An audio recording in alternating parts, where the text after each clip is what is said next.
You see me waiting, rather forlorn, frozen. But I'm asking myself a question. I have many questions. They fill these eternal hours. They revolve around my head like the horses in a carousel, only without the lights. I have one. Wealth. What is that? Some people measure it in money or possessions, financial, material wealth. Some measure it in friends and the size of the heart, emotional wealth. Others measure it in personal attributes, a kind of individual wealth. Others by happiness, a joyful celebration. For me, I measure it in health. I tell you, don't take health for granted. It can disappear, just like that. It is your bedrock, your stone, on which everything you have is built. Ignore it at your own peril.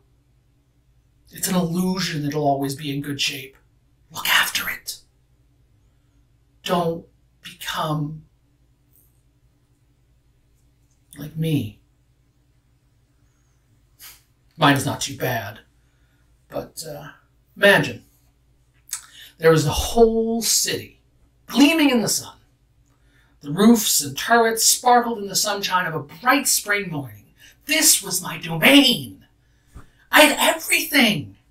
An international and satisfying career, a fine family, houses around the world, a future that stretched into the horizon, a seemingly happy present. On the face of it, I had all the trappings of success, financial success, that is. Alas, it is just an illusion, though. A hologram. It is just a shiny veneer to show the world. Like gloss. Money is just a means to enrich a life, not define it. And it defined mine. I believe the body never forgets the strain we put it under. It has a memory. It keeps count. It keeps the score. If we mistreat it, it remembers. The physical things we do are prompted by our own thought processes. These are our own. And then there are the hereditary ones. So the feelings and memories of all of our relatives and ancestors are all handed down in our DNA. And their illnesses. Our futures are all laid out. We are genetically imprinted. Good health is partially out of our hands. Mine. I reach a tipping point, and then one day, it was like a candle suddenly being snuffed out. The carpet on which we stand can be suddenly pulled away, revealing an earth that will never look or feel quite the same again. I tell you, when you're first diagnosed, you enter a strange twilight zone between living the life you've always lived and a restricted one. A weird blend is passing from daylight to darkness.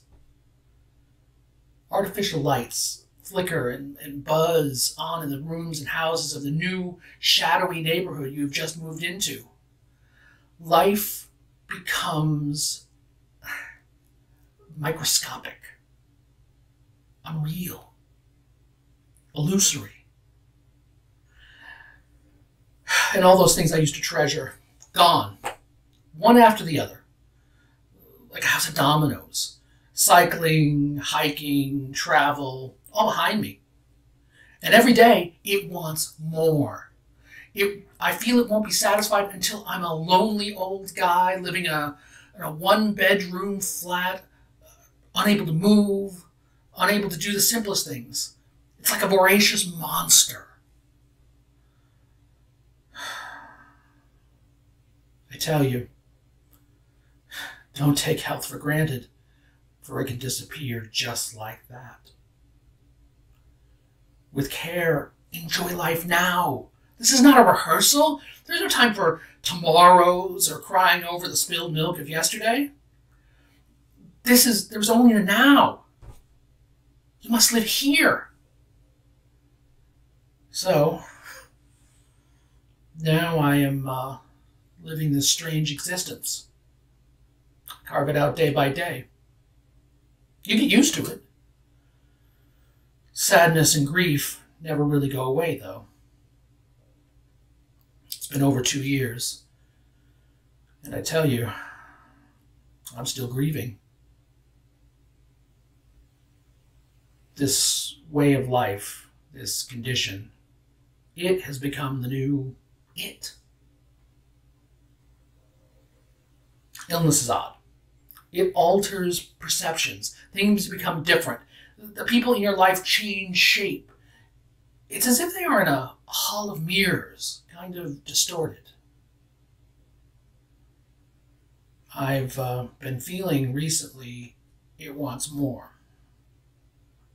And I ask it, what more can you possibly want? Don't you have everything? There's always your family. I want them. It gasps. You know, it's funny. There I am in my nighttime dreams, running around. I never have any disability. I can walk over grassy mountains, looking at the ocean crash on the rocks far below. I can cycle on forest trails and travel to faraway exotic places. I hold conversations with people as I used to, and there's never any sign of impediment. Only the confidence you had in life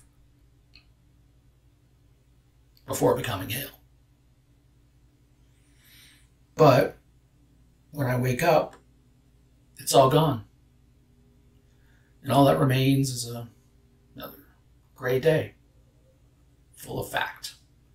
The fact that here I am, emerged from dreamlike illusion,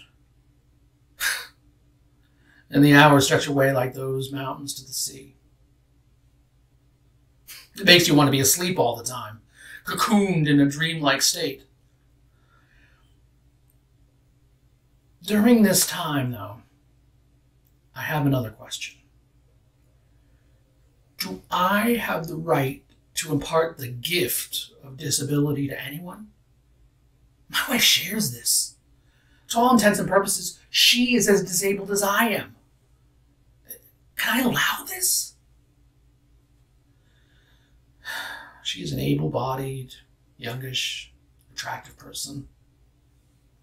Mother of my children.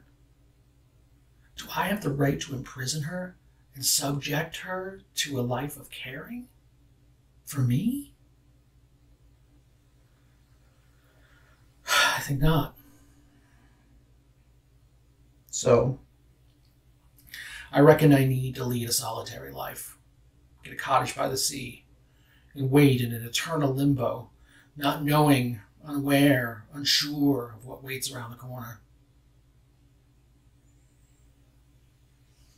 I will wait by the shore, forlorn, frozen, but hoping that some new cure will be found. Maybe I'm just fooling myself. Maybe it's all just an illusion. And again, who knows what the tide might bring in. So, as you can see, here I am waiting, biding my time.